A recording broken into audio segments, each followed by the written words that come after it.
हिंदी साहित्य में नाटक का उद्भव और विकास। हिंदी साहित्य में नाटक लिखने की परंपरा प्राचीन काल से चली आ रही है।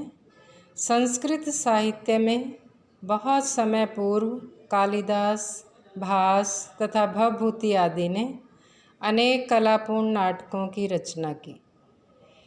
हिंदी की नाटक परंपरा उसे विरासत में मिली, लेकिन इस विधा का विकास आधुनिक काल से पूर्व न हो सका। भक्ति काल एक ऐसा युग था जिसमें चारों तरफ निराशा ही निराशा थी और रीति काल में भारत पर मुसलमानों का शासन पूर्ण रूपेण स्थापित हो चुका था। इस वातावरण में नाटकों का लिखा जाना संभव था, किंतु इस्लाम के अनुसार नाटकों का अभिनय धर्म विरुद्ध माना जाता था। इसी कारण नाट्य रचना को प्रोत्साहन न मिला। आधुनिक काल में आकर ही गद्य का विकास हुआ और अनेक प्रकार के नाटकों की रचना की गई।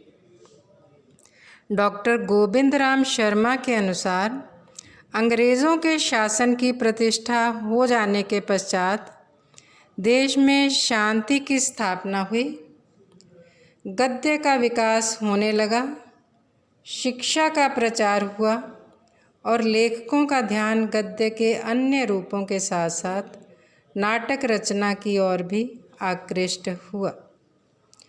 डॉक्टर दशरथ ओझा ने नाटक का उद्भव 13वीं शताब्दी से माना है। उनके अनुसार गाये सुकुमार राशि हिंदी का सर्वप्रथम नाटक है, किंतु इसमें नाट्य गुणों का अभाव होने के कारण इसे हिंदी का प्रथम नाटक नहीं माना जा सकता। कुछ विद्वान भारतेंदु के पिता गोपाल दास गिरिधर दास द्वारा लिखे गए नहुष नाटक को हिंदी का प्रथम नाटक मानते हैं, तो कुछ विद्वान महाराज विश्वनाथ द्वारा रचित आनंद रघुनंदन को हिंदी का प्रथम नाटक मानते हैं। इन नाटकों की भाषा ब्रज है और नाट्य तत्वों का निर्वाह भी भली प्रकार हुआ है। इन्हीं नाटकों से प्रेरित होकर हिंदी भाषा में नाट्य रचना आरंभ कर दी गई। नाटक के उद्भव और विकास की इस परंपरा में सबसे पहला युग जो आता है वो है भारतेंदु युग। हिंदी में नाटकों का समुचित विकास भारतेंदु काल से माना जा सकता है। डॉक्टर गोविंद राम शर्मा के अनुसार भारतेंदु का समय राष्ट्रीय जागरण का उषा काल था। उन्होंने जनजीवन में चेतना के संचार के लिए नाटकों को एक शक्तिशाली माध्यम के रूप में अपनाया। तत्कालीन सामाजिक तथा धार्मिक अंधविश्वासों, रूढ़ियों, कुरीतियों तथा राजनीतिक शोषण के विरुद्ध और अपने राष्ट्रीय गौरव के प्रति सजग चेतना उत्पन्न करने के लिए भारतेंदु तथा उनके समकालीन साहित्यकारों ने जनजीवन का यथार्थ चित्रण जनता की आंखों के सामने प्रस्तुत करने के लिए नाटकों की रचना तथा रंगमंच पर उनके अभिनय की व्यवस्था की ओर ध्यान दिया। भारतेंदु ने समय की पुकार को पहचाना और समाज की समस्याओं को अपने नाटकों के माध्यम से प्रस्तुत किया। भारतेंदु ने स्वयं 14 नाटकों की रचना की। सत्य हरिश्चंद्र, अंधेर नगरी, भारत दुर्दशा, नील देवी, चंद्रावली, वेद की हिंसा हिंसा ने भवती तथा भारत जननी इनके मौलिक नाटक हैं। समाज में प्रचलित कुप्रथाओं, स्त्री शिक्षा, देश प्रेम एवं अंधविश्वास इत्यादि विषयों को उन्होंने अपने नाटकों में स्थान दिया। भारतेंदु जी के समय में पारसी कंपनियां नाटक दिखाया करते थे, किंतु इनके नाटक वासनात्मक होते थे जो भारतीय संस्कृति को कलुषित करते थे। भारतेंदु जी ने इन नाटकों के परिणामों के प्रति जागरूक होकर जनता की रुचि को सुधारने का प्रयत्न किया। इन्होंने सर्वप्रथम भारतेंदु नाटक मंडली की स्थापना की। इन्हें अपने इस कार्य में पर्याप्त सफलता भी मिली। सामाजिक, राजनीतिक एवं पौराणिक विषयों को लेकर इस समय के अन्य साहित्यकारों ने भी नाटक लिखे।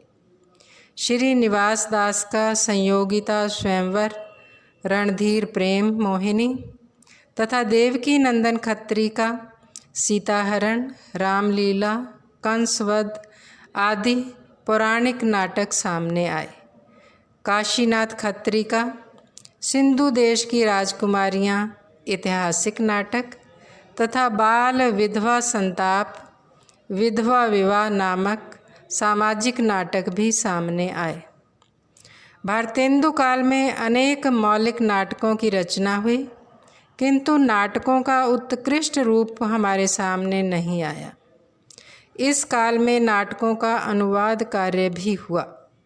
डॉक्टर गणपति चंद्रगुप्त ने लिखा, यदि हम एक ऐसा नाटककार ढूंढें जिसने नाटक शास्त्र के गंभीर अध्ययन के आधार पर नाट्य कला पर सैद्धांतिक आलोचना लिखी हो, जिसने प्राचीन और नवीन, स्वदेशी और विदेशी नाटकों का अध्ययन व अनुवाद किया हो, जिसने वैयक्तिक, सामाजिक एवं राष्ट्रीय समस्याओं को लेकर अनेक पौराणिक, ऐतिहासिक और मौलिक नाटकों की रचना की हो और जिसने नाटकों की रचना ही नहीं अपितु उन्हें रंगमंच पर खेलकर भी दिखाया हो, इन सब समस्याओं से संपन्न, इन सब विशेषताओं से संपन्न नाटककार हिंदी में ही नहीं समस्त विश्व साहित्य में केवल 2-4 ही मिलेंगे और उन सब में भारतेंदु का स्थान सबसे ऊंचा होगा। भारतेंदु युग में अपने समय की समस्याओं का यथार्थ चित्रण किया है। इनमें देश प्रेम की भावना कूट कूट कर भरी हुई है। भारतेंदु जी ने प्रेम योगिनी में सामाजिक समस्याओं का चित्रण किया है। प्रताप नारायण मिश्र का गौ संकट तथा राधा कृष्ण का दुखनी बाला ऐसे नाटक हैं जिनमें गौ हत्या तथा विधवा विवाह संबंधी समस्याओं का सुंदर चित्रण किया गया है। इस काल में लिखे गए व्यंग्यपूर्ण नाटकों में बालकृष्ण भट्ट का शिक्षादान, प्रताप नारायण मिश्र का कली कौतुक और राधाचरण गोस्वामी का बूढ़े मुँह मुहांसे इत्यादि प्रमुख हैं। इस प्रकार इस काल का साहित्य जनता के काफ़ी निकट था और उन्हीं की समस्याओं का चित्रण करना ही उसका मुख्य लक्ष्य था। अगले वीडियो में हम द्विवेदी युग की चर्चा करेंगे।